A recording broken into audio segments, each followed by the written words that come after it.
Nicat, ikinci qruplar Azərbaycan dili qaydalarına xüsusilə. Üçüncü qruplar kimi bilə bilər? Ola bilər. Ola bilər. Sual verim görək, olur yoxsa olmur. Yaz ora. Qorxudan sözü.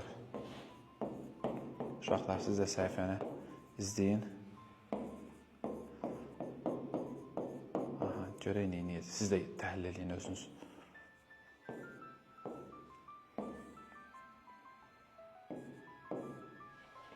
Sözün kökü qorxu feilidir. Qorxu feildir, ha?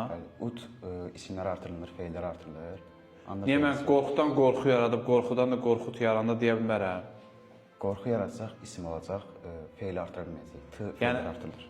It və ya t şəkilçi ancaq feili artırılır. İsmə yox. Əhsən. Sonra? Qorxu sözün köküdür, feildir. Qorxu feilindən qorxu ismi yaranır. Bu da çıxışlı hal şəkilsidir. Çıxışlı xaldır.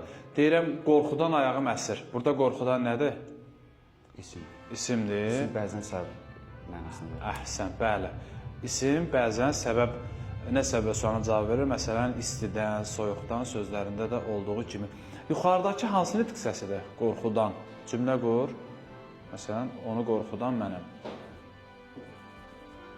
Onu qorxudan mənəm. Bu cümləni təhlil elə. Nə? Kim? Yox. Bütöv. Ev yoxdur. Aha. Ay, sağ ol. İndi qorxudanın morfoloji vəzifəsi nə oldu? Feili, sifət, tərkibi. Qorxudan özü feili sifətdir. Onun ilə bir yerdə olacaq nə? Feili sifət, tərkibi. Əhsən. Demək olar ki, 3-cü qrup səviyyəsindəsən, mən düşünürəm ki, sən bloka da girsən, yaxşı nəticə əldə edə bilərsən. Amma öz aramızda etiraf edək ki, 2-ci qrupların riyaziyyatın yaxşıdır sən. Hətta bu dəyirmanın suyu oradan gəlir də. Yaxşı, Nicat, sənə uğurlar. Enva Akademiyanı tövsiyə edirsən uşaqlara? Sıfırdan başlayan dərs, həmçinin sınaq və mətn qruplarımıza qoşulmaq üçün 055 597 01 51-ə yaza bilərsən. Əhsən sənə, təşəkkür.